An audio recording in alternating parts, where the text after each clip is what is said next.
అది నిజంగా ప్రేమ అయితే రాబోయే కష్టాలను చూసి భయపడదు. అది నిజంగా ఇష్కే అయితే రిస్క్ ఉందని వెనకడుగు వేయదు. ఈ కూడికలు, తీసివేతలు, క్యాల్కులేషన్స్ ప్రేమకు తెలియవు. సమాజం కట్టుకున్న అడ్డుగోడల్ని లెక్క చెయ్యనే చేయదు. ఎన్ని కష్టాలు ఎదురైనా సరే ధైర్యంగా ముందడుగు వేసే శక్తి ప్రేమకుంటుంది. ఒకరు బ్రాహ్మణ్, మరొకరు మాల. Full contrast. కన్నీటి కథ. ప్రేమని గెలిపించుకోవడం కోసం వారు ఎలాంటి కష్టాలు పడ్డారో ఈ వారం వెలి ప్రేమలో చూద్దాం.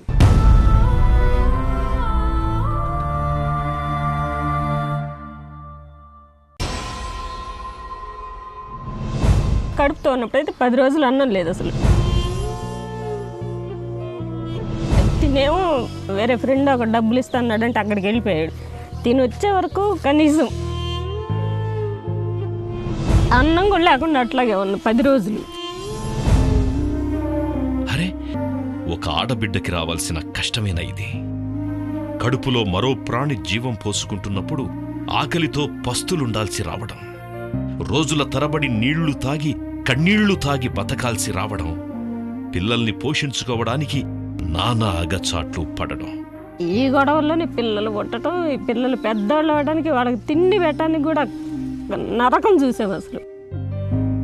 ఓ మధ్యతరగతి బ్రాహ్మణ కుటుంబంలో పుట్టిన ఈమె పేరు పద్మజ. ఊరు ఒంగోలు. తండ్రి టీచర్. ఇంకా 2 ఆడపిల్లలున్నా తండ్రికి పద్మజ మీదే ప్రేమెక్కువ. కాని ఆమె కులం గీసిన లక్ష్మణరేఖను దాటింది. ఇక అక్కడ్నుంచి అన్నీ కష్టాలే.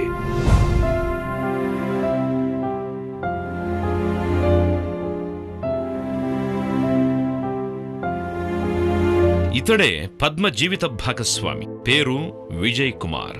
ఒంగోలు శర్మ కాలేజీలో 2 క్లాస్మేట్స్. ఆ పరిచయమే ప్రేమగా మారింది. కాని కలిసి బతకాలి అంటే అంతరాలడ్డొచ్చాయి. వర్ణ వ్యవస్థ ప్రకారం ఒకరిది అత్యున్నత స్థాయి, మరొకరిది అట్టడుగు స్థాయి. అతడు మాలకులస్తుడు. అందుకే ఆమె కుటుంబం వీరి పెళ్లికి ఏమాత్రం ఒప్పుకోలేదు.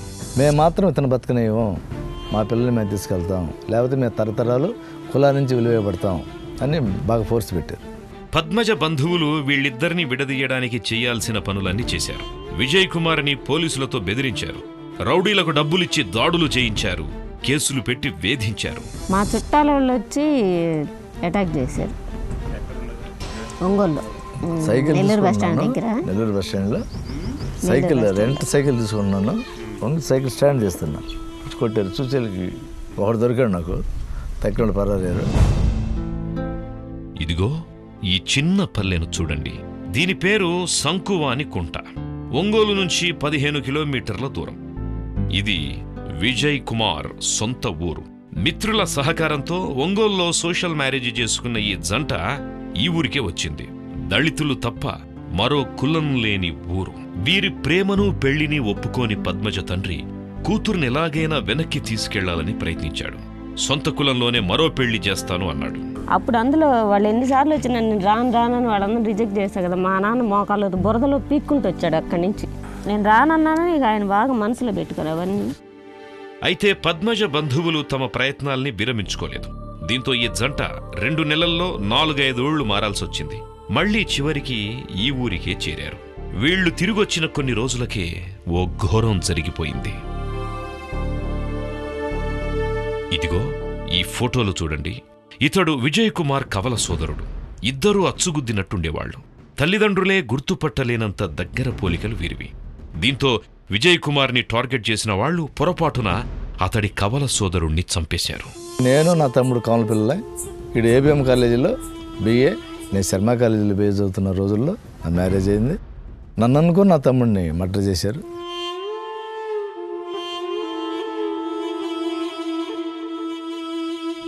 నేను మాత్రం కేసు చెప్పేశాను వాళ్ళకి. మా నాన్న వాళ్ళే చేశారు ఇదంతాను. 2 కౌలు పిల్లలు కాబట్టి ఎవరో తెలియకుండా చేశాడు. మా నాన్న ఇది లేకుండా ఏం జరగదు ఇక్కడ, వాళ్ళే చేశారని పోలీసులు చెప్పాను నేను. వాళ్ళు వచ్చి నా స్టేట్మెంట్ తీసుకున్నారు. ఆయన ఫైనాన్షియల్గా పుషింగ్ ఇచ్చింటారు. లేకపోతే ఎందుకు చేస్తారు వాళ్ళు? ఇక్కడ వాళ్ళు అంత ఇదిగా ఏం చేయరు కదా. ఈ ప్రేమ పెళ్లితో పరువు పోయిందని బాధపడిన పేరెంట్స్ కూతురుని ఇంకో రకంగా ఇబ్బంది పెట్టారు. ప్రేమ వల్ల ఓ ప్రాణం పోయింది. ఎవరు డబ్బులిచ్చారో, ఎవరు ఎంకరేజ్ చేశారో, ఎలా చేశారో తెలియదు కానీ ఒక నిండు ప్రాణాన్ని బలి తీసుకున్నారు. అధికారుల అండతో కేసుని నీరుగార్చారు. అక్కడితో ఆగిపోలేదు. అప్పటికే పద్మజ గర్భంలో ప్రాణం పోసుకుంటున్న పిండం మీద కూడా తమ కసిని చూపించారు. కులం నుంచి బయటికి వెళ్ళిపోయిన వ్యక్తిని ఎలాగైనా మళ్ళీ కులంలోకి తీసుకురావాలన్న కసితో ఈ పనిచేశారు. మిగతా సమాజం అంతా తమని చిన్న చూపు చూస్తుందన్న బాధే దీనికి పురిగొల్పిందని ప్రత్యేకించి చెప్పాల్సిన పనిలేదు. విజయ్ కుమార్ సోదరుడి హత్యతో ఓ భయానకమైన వాతావరణం ఏర్పడింది. ఇది పద్మజ మనస్సును వికలం చేసింది. కొన్నాళ్లు ఈ ఒత్తిడి నుంచి దూరంగా ఉండాలనిపించింది. దీంతో ఆమె కొన్ని రోజుల పాటు పుట్టింటికి వెళ్ళొద్దాం అనుకుంది. ఇదే అదనుగా పేరెంట్స్ మరో కుట్ర పన్నారు.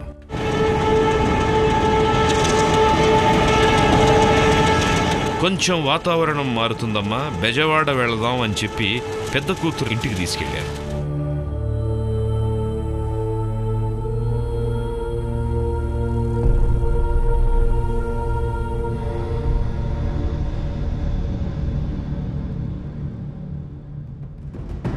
నీ కొంట్లో బాగోలేదు కదా అని చెప్పి ఓ డాక్టర్ దగ్గరికి తీసుకెళ్లి చూపించారు.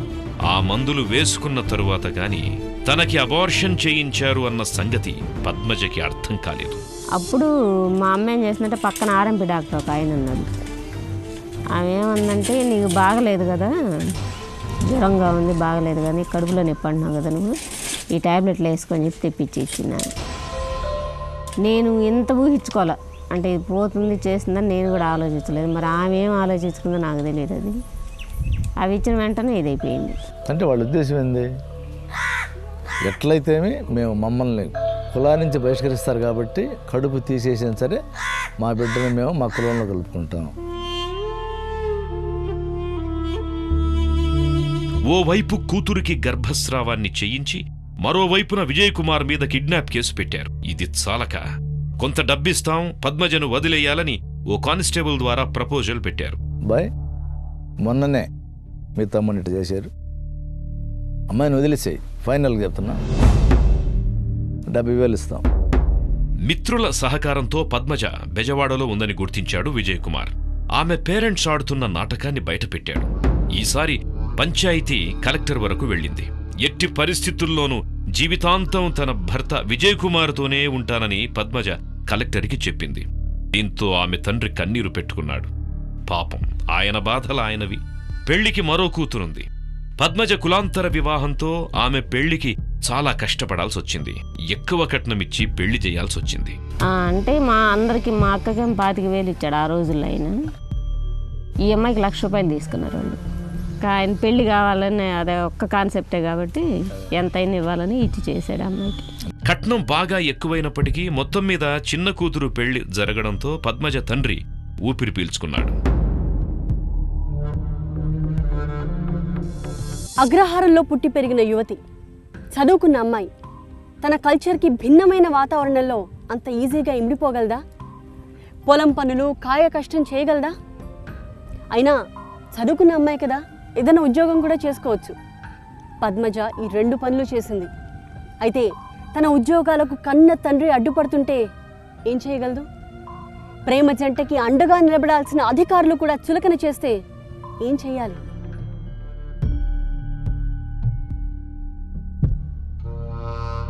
ఒంగోల్ టౌన్లో ఓ బ్రాహ్మణ కుటుంబంలో పుట్టిన యువతి దళితవాడకి కోడలుగా వచ్చింది. పూర్తిగా భిన్నమైన వాతావరణం. తిండి తిప్పలు దగ్గర నుంచి ఆచార వ్యవహారాల వరకు ఏది చూసినా అన్నీ రివర్సే. ఏ పూటకా పూట కాయకష్టం చేస్తే గాని జరగని పేద కుటుంబం. ఇంట్లో ఆడా మగ అందరూ ఏదో ఒక పనికి వెళుతుంటే ఆమె ఒక్కతే ఇంట్లో ఖాళీగా ఉండగలదా? వీళ్ళు తినే తిండి వేరు, పరిస్థితులు వేరు, వీళ్ళు చేసుకునే వృత్తులు కూడా వేరు. మాకేంటంటే ఇంట్లో మా నాన్న తెచ్చి పెట్టని తింటాం కానీ మాకు రెండో తెలియదు కదా. వీళ్ళమ్మ వాళ్ళు బరగొడ్లు కాలుస్తున్నా నేను ఒక్కదాన్ని ఇంట్లో కూర్చోలేదు. అదొక ఫీలింగ్ అనమాట. వీళ్ళు తెచ్చుకోవడమే, వేరే అమ్మాయిని తెచ్చుకున్నాడు వీడు, మళ్ళీ నేను మేం చాకరీ చేసుకున్నా ఆ అమ్మాయి ఇంట్లో ఎందుకు కూర్చుంది అనుకుంటారని వాళ్ళతోటి వెళ్ళి నేను చేయలేను, కానీ వెళ్ళాలి వాళ్ళతోటి. అట్లా ఎన్నో బాధలు పడ్డా. వాళ్ళమ్మ బర్రెలకి వెళ్తుంటే నేను బర్రెలకి వెళ్ళేదాన్ని. అట్లా అన్ని పనులు చేసుకుంటూ వచ్చేదాన్ని. ఎన్ని చేసినా కానీ వాడు చేసినంత నేను చేయలేను కదా. అవి అట్లా నానా కష్టాలు పడ్డాం. కొన్నాళ్ళు మళ్ళీ ఇక్కడ ఉండలేక ఒంగోలు వెళ్ళిపోయాం. మళ్ళీ ఒంగోలు వెళ్ళిన తిండి పెట్టేవాళ్ళు ఎవరున్నారు?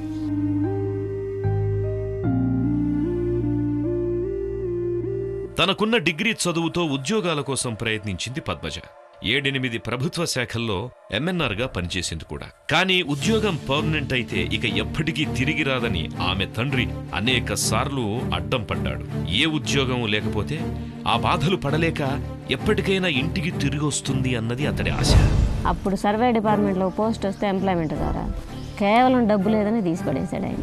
బీసీ కార్పొరేషన్ ఆయన జాబ్ ఇస్తాను బుధవారం రండి అన్నారు. మంగళవారం వెళ్ళి మా వాళ్ళు వెళ్ళి కూర్చొని మాట్లాడొచ్చారంట. ఉద్యోగం ఉంటే అమ్మాయి ఇంటికి రాదు, అందుకని ఉద్యోగం లేకుంటే కష్టాలు పడలేక ఇంటికి వస్తుందని చెప్పాను. అంగన్వాడీ సెంటర్కి వెళ్ళి అంగన్వాడీ ఉద్యోగం పెడితే అక్కడ వాళ్ళకి చెప్పించారు. ఇక సాయం చేయాల్సిన అధికారులు ఈ ప్రేమ జంటను అవమానించిన సందర్భాలు, చులకనగా చూసిన సంఘటనలు చాలానే ఉన్నాయి. ఒక కలెక్టర్ అయితే అసలు తమాషా చేసాడు. ఈ అమ్మాయి తెల్లగా ఉండేది, నేను ఇంకా నల్లగా ఉండేవాడిని. మీ ఇద్దరు బ్రాహ్మణులు ఎవరు అన్నాడు. నేనన్నా వాట్ నాన్సెన్స్ అన్నాడు. లేచింది. ఏ తమాషా అనుకుంటున్నావా? బ్రాహ్మణులు ఎవరు తెలియదు నీకు?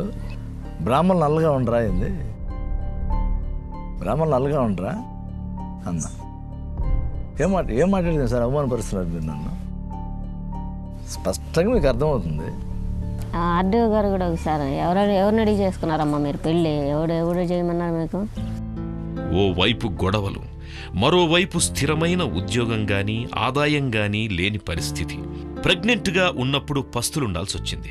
ఆసుపత్రికి వెళ్లడానికి రిక్షా కూడా డబ్బులు లేని పరిస్థితి. అప్పుడు ఓ రిక్షా పుల్లర్ డబ్బులు తీసుకోకుండా ఆసుపత్రికి తీసుకెళ్లాడు. ఓ అధికారి ఆసుపత్రికి ఫోన్ చేసి వీళ్లను పట్టించుకోమని చెప్పాడు. అసలు ఈ అమ్మాయిని కడుపుతో ఉన్నప్పుడైతే 10 రోజులు అన్నం లేదు అసలు.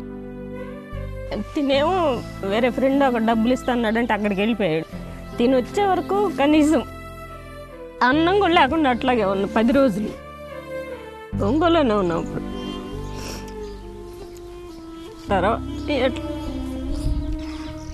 ఇట్లా చిన్నగా ఆఫీసుల్లో చేసుకుంటూ పిల్లలకు ప్రైవేట్లు చెప్పుకుంటూ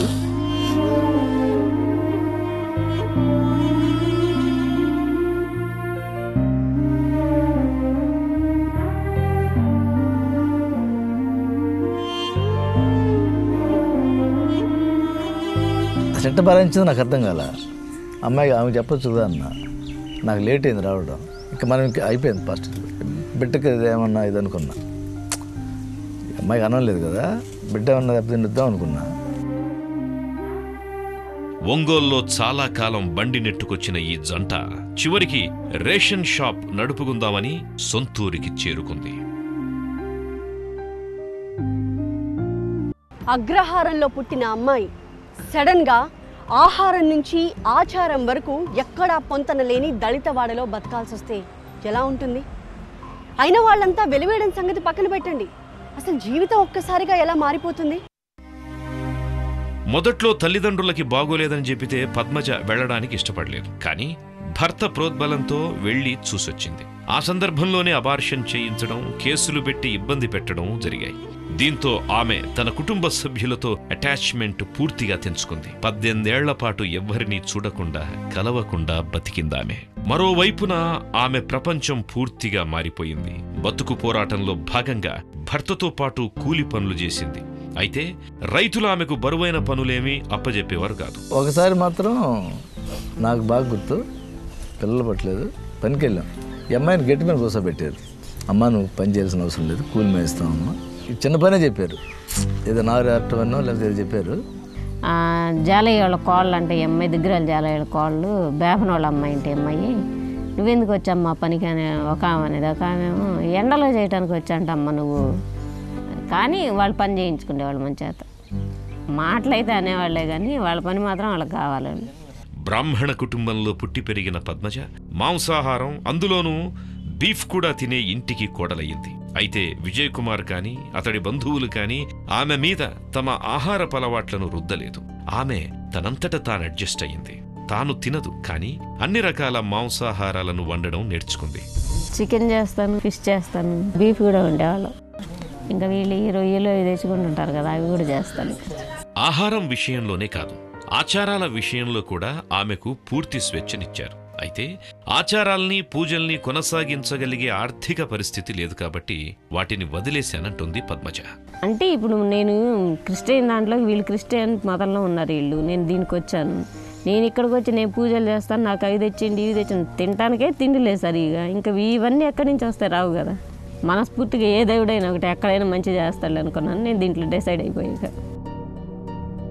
టౌన్లో ఓ ఉన్నత కుటుంబంలో పుట్టిన మనిషి కష్టాలు కోర్చుకొని నిలబడినందుకు శాల్యూట్ చెబుతున్నాడు ఆమె భర్త.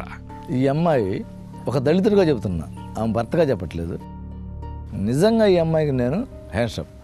కానీ పద్మజ మాత్రం ఈ గొడవల్లో పిల్లల్ని పెంచడానికి చాలా కష్టాలు పడ్డామని చెబుతోంది. వారి పెళ్లిళ్ల గురించి కూడా కొంత ఆందోళన ఆమెలో కనిపిస్తోంది. ఇప్పుడు రేపు మా పిల్లలు ఎవరిని చేసుకోవాలి పెళ్ళిళ్ళు? వాళ్ళకి ఎట్లా పెళ్ళిళ్ళు అవుతాయి? మా దగ్గర ఏముంది అసలు? ఇప్పుడు వాళ్ళకి పెళ్ళిళ్ళు చేయాలన్నా ఏం ఉద్ధరించాం మేము పెళ్ళిళ్ళు చేసుకొని. ఆ రోజు గవర్నమెంట్ 1000 రూపాయలు ఇచ్చింది. ఆ 1000 రూపాయలతో జీవితం మొత్తం గడిచిపోతుంది అది. అందుకని ఆ గవర్నమెంట్ నా రిక్వెస్ట్ ఏంటంటే, నిజంగా కులాలను అంతరింపజేయదలుచుకుంటే వాళ్ళకు ఒక ఎంప్లాయ్మెంట్ చూపించి వాళ్ళు నిలబెట్టమనండి. పిల్లలకి తమ తల్లిదండ్రులది కులాంతర వివాహం అన్న సంగతి కొంచెం పెద్దయ్యాకే తెలిసింది. మొత్తం 3 పిల్లలు. వారు చిన్నప్పటి నుంచి హాస్టల్లోనే ఉండి చదువుకున్నారు. మంచి ఉద్యోగాల్లో ఉన్న విజయ్ కుమార్ చిన్నన్న కొడుకులు ఈ పిల్లల చదువుకి ఆసరా ఇచ్చారు. ఇంకా మా అమ్మ నాన్న ఎప్పుడు బాగా చదువుకోవాలి, ఇంకా చదువే మనకున్న ప్రాపర్టీస్, ఫర్దర్ ప్రాపర్టీస్ అని చెప్పేవాళ్ళు. ఎక్కువ బాగా చదువుకోవాలి. అప్పటికి మా క్యాస్ట్లు అవేం తెలియవు.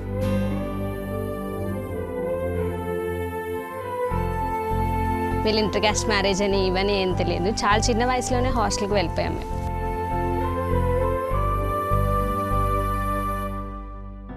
ఈ టెన్షన్స్ అన్నీ లేకపోతే వాళ్ళ నాలెడ్జ్ సొసైటీకి ఇంకోలాగే ఉన్న ఉపయోగపడేదేమో. ఇదే 25 years మ్యారేజ్, వీళ్ళు ఇంకా ఫైట్ చేస్తూనే ఉన్నారు. తమ పేరెంట్స్ పడిన కష్టాలు చూస్తూ పెరిగిన ఈ పిల్లలకి కులాంతర వివాహాలపైన స్పష్టమైన అవగాహన ఉంది. అలాగే సొసైటీకి ఉపయోగపడే విధంగా జీవించాలి అన్న ఆదర్శము ఉంది. నేను చెప్పేది ఏంటంటే, ఇప్పుడు మనకి అంతా బాగానే ఉంటుంది. ఫర్దర్ ఫ్యూచర్లో చాలా ప్రాబ్లమ్స్ ఫేస్ చేయాలి, చాలా పేషెన్స్ కావాలి. బాయ్స్కి ఏం అంత ప్రాబ్లం ఉండొచ్చేమో, కానీ గర్ల్స్కి ఉన్నంత ఉండదు. అంత గర్ల్స్ మొత్తం వదిలేసి వచ్చేయాలి, వాళ్ళకి ఎవ్వరు సపోర్ట్ ఉండదు. If she has the ability to overcome all the problems which are going to come in the future, then she can go overhead. If she can't, she has to leave it, she has to sacrifice. ఏటికి ఎదురీత, ప్రేమంటే ఏటికి ఎదురీత. కష్టాలను ఇష్టంగా భరించే శక్తి. ప్రేమంటే ఆకర్షణ కాదు, ఆచరణ. చిన్న చిన్న కష్టాలకి బ్రేకప్లు చెప్పేసుకుంటున్న ఈ జనరేషన్కి పద్మజ, విజయ్ కుమార్ల ప్రేమ కథ గొప్ప ఇన్స్పిరేషన్. ఇలాంటి లవ్ స్టోరీస్ మీకు తెలిస్తే మాకు తెలియజేయండి. వచ్చే వారం మరో రియల్ లవ్ స్టోరీతో మళ్ళీ కలుద్దాం.